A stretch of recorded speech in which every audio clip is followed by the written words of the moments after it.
Hi, my name is Mike Gausling. I'm a serial entrepreneur.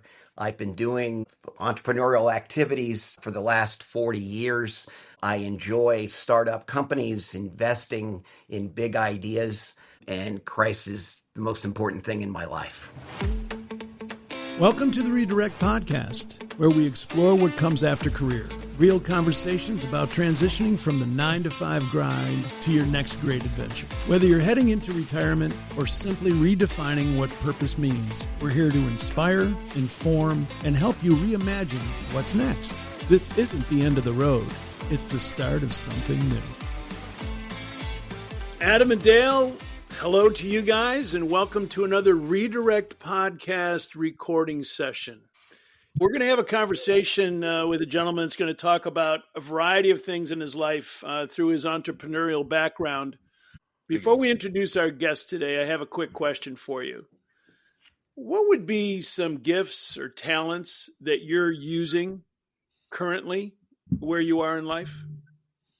When I think back on what made me successful in the previous direction, was relationships, being approachable, being vulnerable, but developing relationships with people, and doing it in a very sincere way. And I've heard that kind of over and over again, that developing relationships and meaningful relationships is a strength that was successful in the past and something that I continue to use.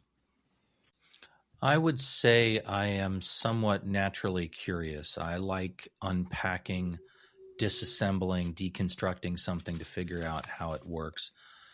The idea of doing that with people is thrilling to me, and I think that's where one of the reasons I really enjoy working on the podcast is, we get into a guest like we're going to have with Mike today. I like to dig in. How did you get there? What made you do that? How did that perspective come to be in your life? Those kinds of things as it relates to doing it in my career still, I think that curiosity really serves me well. Like what's the best way to do this? Why does it have to be this way? So I think there's a curiosity that I think has a lot of value in relationships, my career, this endeavor. So I think I'm pretty decent at that, and it seems to yield a lot of enjoyment for me, at least. Yeah. How about you, Curt? I too, like Dale, I'm being in sales as I had for so many years as well. Prior to that, doing some teaching. I love the opportunity to get to know people, to present relationships, developing those. I really love getting in front of people and just talking. That's what really drives a lot of things that I do. And I think I have the ability to engage people, and that's pivotal. Another thing that I'm bringing forward is the organizational aspects that I bring to the table in being somewhat methodical, analytical, lining things up, having proper sequence and flow and process. I take ownership to that. But those are the two for myself, relationship and organization. So why don't we jump into our guest today, and we can ask Mike that same question too, and what he brings, and maybe we can go someplace with that. Today's friend of the Redirect Podcast is Mike Gausling, who currently resides in Bethlehem, Pennsylvania, and Asheville, North Carolina. Mike and I have been hanging out together for about 40 years. He is a serial entrepreneur, a venture capital investor, and man of God who has strong financial, deal-making, and operational background. Mike enjoys investing his time and energies with early-stage technology entrepreneurs, helping them navigate the path from startup to substantial exits. Everything from funding, managing rapid growth, to finding creative ways to maximize shareholder value is what Mike brings to the party. As a social entrepreneur, Mike leverages his skills as a financially oriented entrepreneur in game-changing projects that have driven value with job creation, economic well-being, sheltering, and food access in the local community. The most visible projects include his current role as chairman of Lehigh Valley Industrial Park, treasurer of the Valley Youth House, and treasurer of Northampton Community College Foundation Board. In his spare time, Mike, and I know this, really loves playing golf, biking, hiking, and other outdoor adventure trips with Diane and his friends. So, Mike, wow, what a mouthful, but they are all you. Welcome to the Redirect Podcast. Great to be here. Thank you. So, Mike, to kick off, an entrepreneur, I know that they offer that in college now that you have entrepreneur courses, but do you just jump right into being an entrepreneur, or where did you get your start? How did you evolve yourself, and what were some of the redirections that you experienced over your life? I think for myself, looking, back over history, I was just a naturally born entrepreneur, even before the word was in the Webster Dictionary. It just was naturally just hustled from very early stage, from that first job, delivering newspapers so that I could buy my first pair of red high top Converse tennis shoes, to just never letting money or opportunities get in the way. So I think that entrepreneurial spirit's always been there in one way or another. Redirection, which I think that what you guys are doing is terrific. In the most classic sense of the word, I have had 5 distinct careers.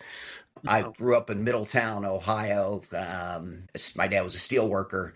I went very far away to college, got an engineering degree from Rensselaer Polytechnic Institute, went on offshore oil drilling rigs because I wanted to see the world. I was a lousy engineer, so I went back, got an MBA from Miami of Ohio, got a call from Procter & Gamble for finance. P&G was one of the most amazing experiences. Got to meet Dale and other dear friends that I've had for life. But what I found at Procter & Gamble was some of the brightest, most highly motivated, gifted people that could get excited about orange juice. It just was unbelievable how the focus could be on a particular product. Um, and that was the first experience I had where all of a sudden that everyone around me was as motivated, a lot brighter, and all had big aspirations for both business and family in their lives. I had an entrepreneurial opportunity to leave to start a business, and I did after 4 years at Procter and Gamble. Radical change. Didn't pay ourselves for 2 years. Fast forward, we ended up building the first rapid oral fluid HIV test in the United States, and we built a company from scratch to a Russell 2000 company. After that, took 2 years off, started a small venture capital fund, invested in 17 startup companies over the course of 9 years. And then in this last phase, I have a small family office where I invest my time and resources in early stage ventures and philanthropic activities. And so they're very distinct. I can put the dots together. But last night when I was trying to thoughtfully think through, each of those redirections, some of them were survival. Some of them were opportunities, but all of them, when I look back, they were all God inspired. That entrepreneurial spirit, is it something that you just see so much more potential that you have to you have to go out there and go get it? I'm the chairman of the board of Orasure when I was the public company CEO, and they wanted change. And I was the largest individual shareholder at that time, and we were doing great. They wanted to bring in a seasoned veteran that liked to sit in meetings. I never liked to sit in meetings. And one of the things he said to me when he looked outside the building is he looked over at a blank piece of ground, abandoned Bethlehem Steel piece of property, and said, Mike, you like buying a piece of ground and putting up a building and creating a vision from scratch. You need to be freed up to do that. That's what you love to do, and that's what you're gifted at. And he was absolutely right. I need a blank piece of paper with dreamers that have a big idea, and I go finance it. That's really my sweet spot. And there have been so many companies because you did a lot of work with, I think early on, Ben Franklin over at Lehigh. And so you were in that sweet spot, right? Really kind of from the get-go. Well, even when I left Procter and Gamble, one of my partners, we had a sunscreen product on a towelette delivery system. Single application, cover your face, neck, arms, and legs, throw it away. And we had really good market research results. And the data said that this was a compelling idea that consumers would want this product. Mm-hmm. But you had to execute. You had to go from idea to marketplace. With partners, I never did anything alone. I have always been part of a team with a special set of skill sets, but part of a much bigger team. I've never been able to do anything alone. We took it from concept to reality to marketplace to 15,000 retail outlets in 9 months. That's crazy. So when you left P&G, you had this idea to venture out, pun intended. You had this idea to leave P&G. What was your process in that? How did you go about coming to the idea, I need to bolt, and what systems, logic, decision plan did you put in place to make that a reality? Well, his name is John Schaefer, and John Schaefer is 100% responsible for this one. As I jokingly say, I was approached by someone at Procter and Gamble. Two guys had come up with the idea of a sunscreen product as a project at college at Carnegie Mellon graduate school project, and they were the ones obsessed with the idea. I sat down with them over pizza and beer one evening at Procter and Gamble. They came back to me a couple weeks later and said, "Hey, would you ever consider joining us?" And I had no intention of leaving. And I go to my mentor who had promoted me several times. And I said to John, I've got this opportunity. I'm not looking at it very seriously. They got good market research results. And he goes, Mike, you're 29 and single. This seems like a great idea. Before you get golden handcuffs, you're crazy if you don't go for it. And if it doesn't work out, I'll hire you back. I quit the next day. So I'd like to tell you I got the best made plan, but God intervened. A mentor I trusted suggested I do it, and I went for it. So you had a bit of a push. Everywhere along, it's been more than a nudge. Interesting. Do you feel like in that situation, it's someone that like believed in you and it was something you were already thinking, or did something come along that it just blindsided you? Like, hey, I wasn't even thinking about this, but if this guy thinks it, I should consider it. Well, at the time, we had underwritten a real estate developer to build a house. So we were sort of a funding source. So we were kind of being entrepreneurial to watch this guy build a house. And we were funding it. And at that time, Dale and I were having these conversations about starting a business. And there was this new franchise, show my age right now. And I was going to be the first one willing to quit to run the first couple of stores. And they had some regions open, and it was the Dayton region for Subway franchises. Subway didn't exist yet. So Dale and I were having conversations about us going and doing something on the side, thinking that I'd fund it all by keeping working at Procter and Gamble. But the conversations were live. It was real TV at that time. And we just wanted to wear golf shirts to work. But it is a process of you're starting to think about redirection in your current role and already tapping into that kind of serial entrepreneur part that you have. And that was 50 years ago almost. Yeah. And given we were that far, because we were also looking at trying to open up a car wash on the corner on the corner of Madison and Edwards. We had a vision. But all of it, we continued to think that this is what we really want to do next. And it's like stuff happens that gets you there. One of the things I loved about it was I was going to hopefully go into business with the guy that wears, high top red Converse, which are shoes that I loved when I was a kid. What was the story behind that? Why don't you share that with the audience? I was in fourth grade, and our high school basketball team had red high top Converse at the time.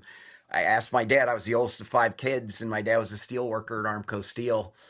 And I asked him for a pair of red high top Converse, and he said, if you want a pair of those expensive sneakers, go get a job. So I got my first job.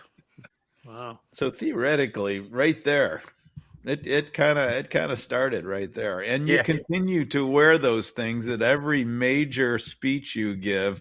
You're in high top Converse. I don't give any speeches anymore because I'm a museum piece. But yeah, I used to wear them all the time as sort of, kind of to get them back out. But I still own the name Blue Star Partners. It's one of the LLCs I have. I get a K1 from it every year. So Do you have in your closet or wherever you keep your shoes a pair of red high top Converse today? absolutely. That's awesome. So, Mike, you went on when you started like you said, a Russell 2000 company, and phenomenally successful, and then took a couple of years off after that venture, and all the while, and I can speak personally, we always talked about men's groups, and you certainly still have a men's group. With all of the redirections that you had kind of gone through, what was the role of that group that you were in?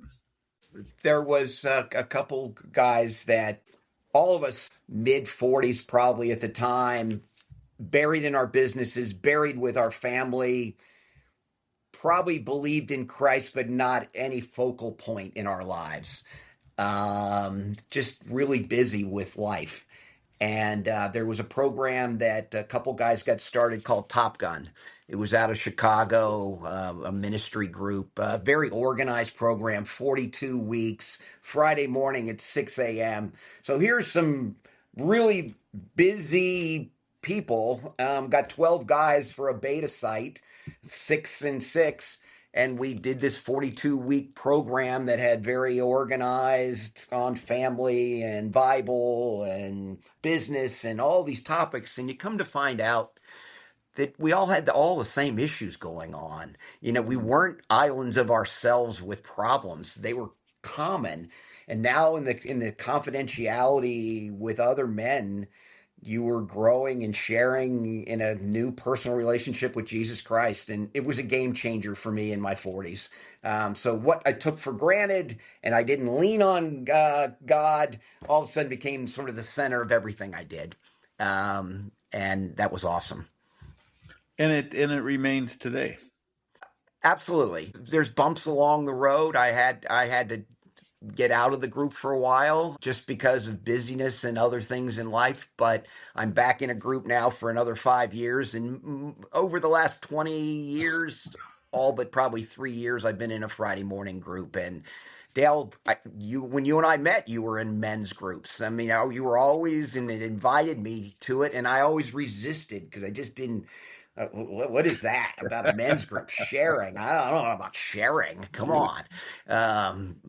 Well, we didn't have Zoom back in the 80s and 90s either. So no, we didn't. So no, that was an absolute game changer for me in terms of bringing Christ into all my decision making. It's the ultimate redirection, right?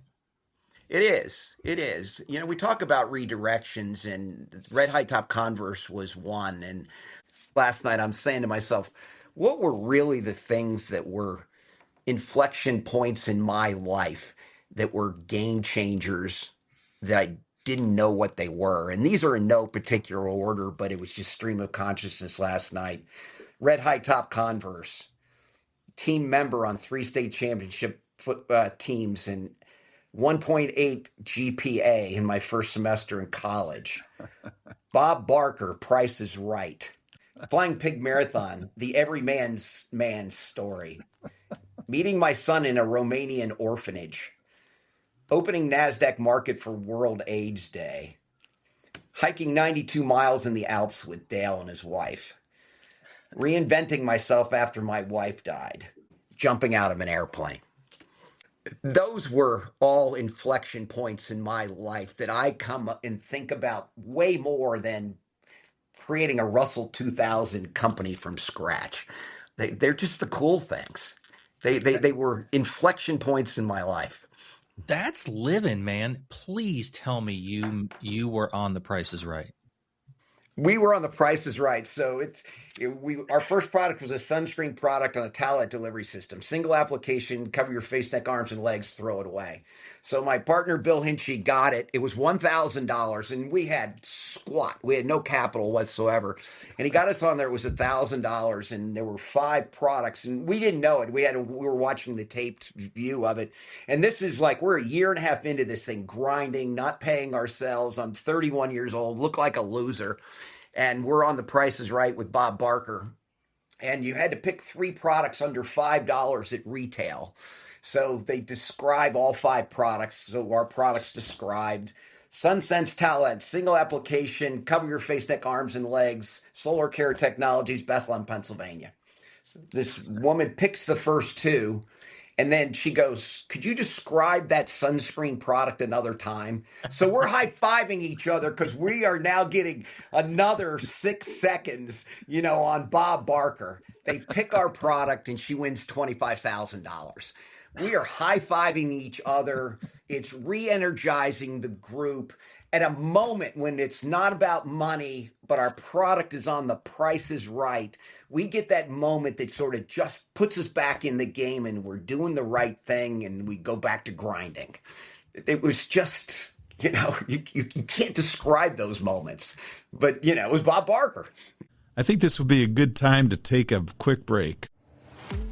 If you're enjoying our show, we'd be incredibly grateful if you could take a moment to comment. And if you like what you're hearing, leave us a 5-star review. Your feedback not only makes our day, but helps other listeners discover our content. Your support through listening, sharing, following, and reviewing means the world to us and helps our podcast grow. Thanks so much for being part of the Redirect family. So let's now get back to our conversation. I'm fascinated by you pulling these together again, all these inflection points.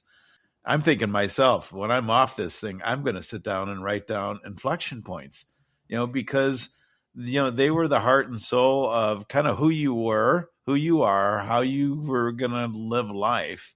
Talk a little bit about being an entrepreneur in your current situation, just a little bit. Do you consider yourself retired? Where are you at? The word retired is a tricky word. I'm not officially ADD, but I'm ADD. If I'm not busy doing something and have a project, I'm bored to tears. So I got to have something going on. One Putt Ventures, which is my family office, I invest in startup companies. I do my philanthropic activities through it. It's a real entity that I quietly run. So I have a business, philanthropy, service, give back to community. But I also tell myself, oh, it's a new year. I want to lose 10 pounds. I want to play 100 rounds of golf. And I want to, chase Dale, down the road on a bicycle. So there's always a set of goals that are out there. The mix changes once you get retired, but just stay busy. Talk about that itch, the itch that you have, to continually do new things. It's not as itchy as it used to be. Okay. It changes. I hate the term that I'm too old to do that, but in some cases kind of feel too old to do that. Or do I want to work that hard anymore instead of working smarter? But the thrill of doing new things and having projects that you can see, tangible goals out of, that sort of project management, regardless of what it is, whether it's on the personal front, a project on one of my boards, or just to help out a friend that's in a bind. I love projects. You mentioned earlier about people in your life that have pushed you or that have sort of mentored you. Are you giving that back in your current role where you have all these experiences and such, where you're working with other people and being that one gentleman that you mentioned that said, go and do it. You got all this stuff ahead of you. Give it a shot. Are you being that guy? Yes, absolutely. Always have been that guy. I used to go to work at 3 or 4 o'clock in the morning, and it was always interesting back in the day. An entrepreneur, I wanted to meet Mike Gausling. Well, if you want to meet Mike, go to his office at 4:30 in the morning. He'll give you an appointment. And it was always interesting if an entrepreneur really was an entrepreneur, no, I want to have lunch with Mike. Well, Mike doesn't do lunches. He's kind of going for a bike ride or running the dog, or he's on a phone call. If you want to meet with Mike, you meet with him at 4:30 in the morning in his office and bring coffee. One out of two out of three entrepreneurs didn't want to come in at the 4:30 mark. You go, okay, screened out, done, next. Because that was the window I had open. If you want to take the window, you take it. If you don't, okay. In terms of entrepreneurs in my life now, I probably have 8 to 10 private investments of different sorts, and all of them are aspiring entrepreneurs that I'm investing in them as much just to get energized by them and be a mentor than I am, thinking I'm going to get a great capital return. So yeah, I still do that all the time. And I am a go-to person for whiteboarding with people. I love to whiteboard. It is my favorite way to cultivate an idea. Yeah, back in my days when we were running Orshire, and when I retired, somebody said to me, he goes, every time you traveled, we just go in your office and look on your whiteboard, because whatever stream of consciousness you had going on was all on the whiteboard at the time. So that's just how I thought. Mike, in our show prep, we've had some conversation about this laminated sheet that you have for your core values. Talk to us about how this is almost like an operating system for you and how that works. How'd that come to be? I'm a steam room guy, first of all, and that matters in this conversation because when we did our men's group years ago, Bible verses was important there. We had to open up every session with a Bible verse. And one thing that I'm awful at is memorization. Just absolutely petrified of memorization and Bible verses. So my office manager put them all on a laminated sheet, so that when I was in my steam room, which I do virtually every day, I could, sweat on my Bible verses and try to memorize them. Well, that laminated sheet took a couple forms. Number one, my core values, my key Bible verses, my mission statement for the current year were all on both sides of one laminated sheet. And I've kept that, carry that with me in my day calendar book, and I have for 20 years now. And so talk to us for a second about what those core values are and why you chose them as a means by which to direct you. Sure. They've changed over time. When we were running a company, they were all driven around the focus of the company, because that was our whole being was wrapped around the company. Now, I'm an independent guy now. I hide behind One Putt Ventures, which is my small family office, and I'm very proud that on One Putt Ventures I have my core values. At the top of my core values is a photo of a cross that Dale and I each had seen on a hiking trip on Mont Blanc. It was one of the most meaningful moments in my entire life. This moment when I saw this cross, and it's my screensaver on my phone, and it's on my core values on my website. My 3 core values are trust, transparency, and results right now. And how do you bring those to bear in your personal life? Well, I think it's the definitions of them. Trust, deliver total quality, solve problems quickly, and resolve issues equitably. Stay with that for a second. Startup companies happens all the time. And you have to trust people because you're putting your investors' money with them. There's no guarantees in life, but you got to at least believe that they're doing what they say they're going to do on the timing they're going to do it, and they're going to get it done. But things happen. If you take advantage of someone and have short-term objectives, it always comes back to haunt you. So resolving issues equitably has such a long-term perspective for those that you want to call your friends and you want legacies with. So trust is key to me in everything. If I lose trust, all bets are off.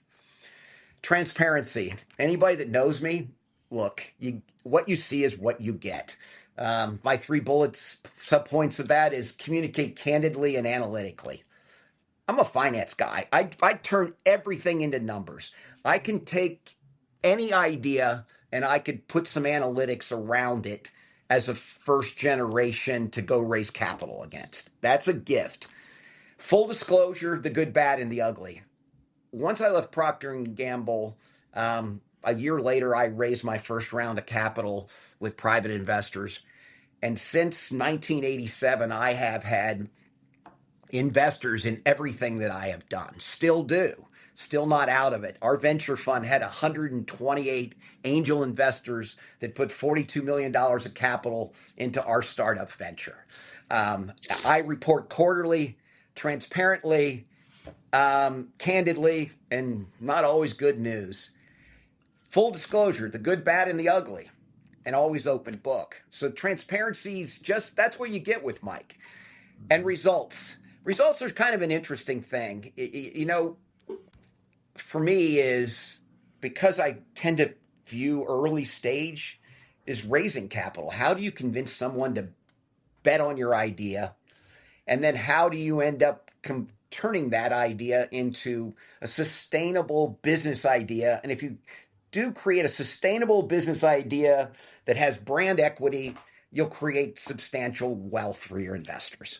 So trust, transparency, and results are my three core values. I tie that together on my website by making this following statement. Besides my core values, I embrace my faith in Jesus Christ and seek to invest my time, talents, and treasures for the benefit of my family, friends, and local community. And that's on your, is that on your laminated sheet? That's on my website under core values. That's a work in progress because I know that you go through that beginning of the year, check it out, see if it's still what it is. And it's been pretty consistent, right? Yeah, the thing that I have worked on that back in the old days when I was working all the time, my mission statement looked like work, work, work, work, and it always was a subset of one of those four. Today, in my personal mission statement, not on the website, my four core principles are love, serve, work, and play, and I frame up sort of my annual budget, what am I going to get done under love, serve, work, and play. So you made a comment about when you were working, go, go, go, go, go. You seem to still be in fifth gear and still moving and working and doing all kinds of things, being a gentleman of 68 years of age. What's the future look like for Mike Gausling? Where, you've got all these experiences and all these skills and all this energy. Do you see yourself doing this until you go join the Lord? Yes, is the one word answer. I've been blessed that I have financial options. I don't have to work. I enjoy investing in early stage ventures. It's just, it energizes me. But I don't micromanage. I don't sit in meetings. I get out of their way and we talk quarterly. I want to be outdoors. I'm pent up right now with the bad weather that's outside. Enjoying my friends and health are key right now. Having a commitment to, if not every day, diving into the Bible routinely is important. Feeling the Holy Spirit in me is exciting in whatever I do. And it's helpful now on the boards that I serve on. Valley Youth House, for example, I'm the treasurer. We're a $50 million organization. We serve 17,000 youth a year. And every child matters. And I have donated very substantially philanthropically to that organization. And I give my time to sort of help that organization through tough times when funding sources get tied up or change with political changes that happen out there. I happen to be it turns out, of a community colleges. It's $100 million foundation. I'm treasurer over there, and 5% of that foundation goes to scholarships with kids every year that otherwise couldn't go to any kind of college. Most are first generation. And just being part of a team and this is probably one of the things selfishly for me at this stage of life. It's one thing to contribute. It's another thing to be in the game with like-minded people that are gifted at their own businesses that help you still stay as in part of the game versus just starting to sort of go to the sidelines. Yeah. And I get inspired by my peer group to be able to just still continue to grow intellectually, emotionally, and spiritually by trying to do good, big things. And it is important at this stage of my life to start to be very philanthropic and leave my mark behind financially as well. Mike, for those that might be approaching retirement or have recently found themselves outside of their career, what advice do you give to those guys and gals who, might not know that they have much left to give or might not yet have found their purpose for their next 30? What advice do you give to someone approaching retirement or recently in it? Go off grid and prayerfully talk to the big guy upstairs and start to think through it and keep your eyes open, because I think God works in clear and unambiguous ways most of the time. If you open your eyes to opportunities, I think it'll get in front of you if you ask and your spirit's open for it. That's great advice. I think I've been, as Mike would say, I get to play in the cheap seats and watch Mike do what he does, and I don't think anybody's stuck to that core of who you are as long as you have. I've seen a lot of people go lots of different directions, but you've been Mike ever since I've known Mike, and for those of you who don't know this, Mike and I are spirited competitors. We will find something to do, and it will be let's go after it, because in Mike's firehouse that he had developed when he was part of OraSure, and then on into the venture company that he started, there was a basketball court, and on that basketball court is where we would play horse and still compete. And that spirit and that life is something I look forward to having more of. As time, I was really looking forward to having the next 30. Mike Gausling is a big part of that, and us just being able to get back on the court, whatever court it is. Looks like it's going to be a golf course from here on out. But, you've been consistent throughout all the 50 years plus that I've known you. And that to me is a settling force. Yeah, one of the things on redirect, and I think this is important for people with retirement, a lot of people don't retire on their own timing. They have reduction in workforce. You get us to a certain age, the company's going in a different direction, and all of a sudden, the best made plans are just blown up. I was in a great place at Procter & Gamble till my mentor said, Mike, you're crazy not to go to a startup. And then we didn't pay ourselves for the next 3 years, and, we grinded, and patience had to, take over. I didn't, when we were at the top of our game, and when I'm running a private company, I'm the largest individual investor. And, our chairman comes in and says, Mike, you're better off with a blank piece of paper. You don't like sitting in meetings, and we're getting too big. You got to go sit in meetings. These are complete redirects. And the biggest redirect in my life is I lost my wife 10 years ago. And, you sort of think you're going to go from top of your game to, this enjoyable retirement together. And then all of a sudden you just have these just get hit up against a brick wall. And whatever those changes are in life, that's the ones that are the hardest ones in my mind with redirect, because there's just an immediate, and I'm fully guilty of it, and almost a violent fix it, change it, what happened, how could this be to me? And those redirects are the ones that, boy, you better have Christ in your life to get through those, because they are really, really hard, and you have to be patient. You can't be in a hurry to kind of just redo it, because you got to be back into something right away. So I think that if there's advice on somebody that's retiring, is be patient. Because when you retire, you don't always go out on your own terms with the best made plan. Sometimes it just is thrown at you, and it's a complete redirect. And those are the hardest, but they're more common than not.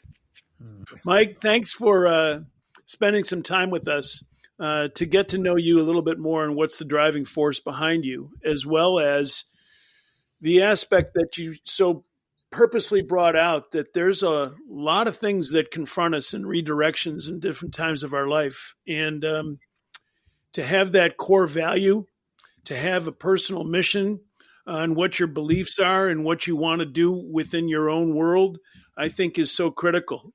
I agree, Curt. I'm going to brand it as an operating system, because I think, your personal methodology for orchestrating your life is something that most people don't have. They're enjoying life as it comes to them, which is its own great thing. But if you really want intentional quality outcomes, having some guide rails as to how you're going to operate as a person, and this identifies me, I think that's really unique. And I think I want to try and figure out how to incorporate that into my own life. So I think that's really cool. And we thank you so much for telling us your story, sharing a bit of you with us. And I think this is really going to help a lot of people. And for me, certainly just our conversation about inflection points really kind of hit home. I really want to go back and take a look at those, and I will see God in all of those. Sometimes doesn't appear that he's there sometimes in some of those things, but when you look back and look hard enough, you find it. And I really appreciate you bringing that. Dale, I think that comment about inflection points is important, because those inflection points, like we called redirections, help mold you. They add to your skill set. They add to your talents. They help you to overcome situations like you were talking about, Mike, that confront us all the time. And I think to take a good look of those inflection points, to sort of say, all right, where was I? What did I get out of this? And how am I applying it to the next thing? Could be a great start to finding things to do in this time when we've got more time available to us. Mm-hmm. So thanks again, Mike. Appreciate your time. And no, I really appreciate you guys inviting me. I think it's a great thing that you're doing. I think it's helpful to all of us that are doing these transitions. I'm celebrating my 50th anniversary of graduating from high school this year. And you get these weird milestones, and you're kind of like, wow, I got to reflect back on life now. And ultimately, despite all the conflicts, God is good. All the time. Amen. All the time. And thanks for joining us on the Redirect Podcast. Catch up on all the Redirect Podcast episodes on Spotify and Apple Podcast. To begin your redirect journey, head over to redirect-u.com. Want to connect with the Redirect team? Feel free to email us at info@redirect-u.com. Remember, there's purpose in your life, so find it and go do something about it. Hey, I've got one more comment.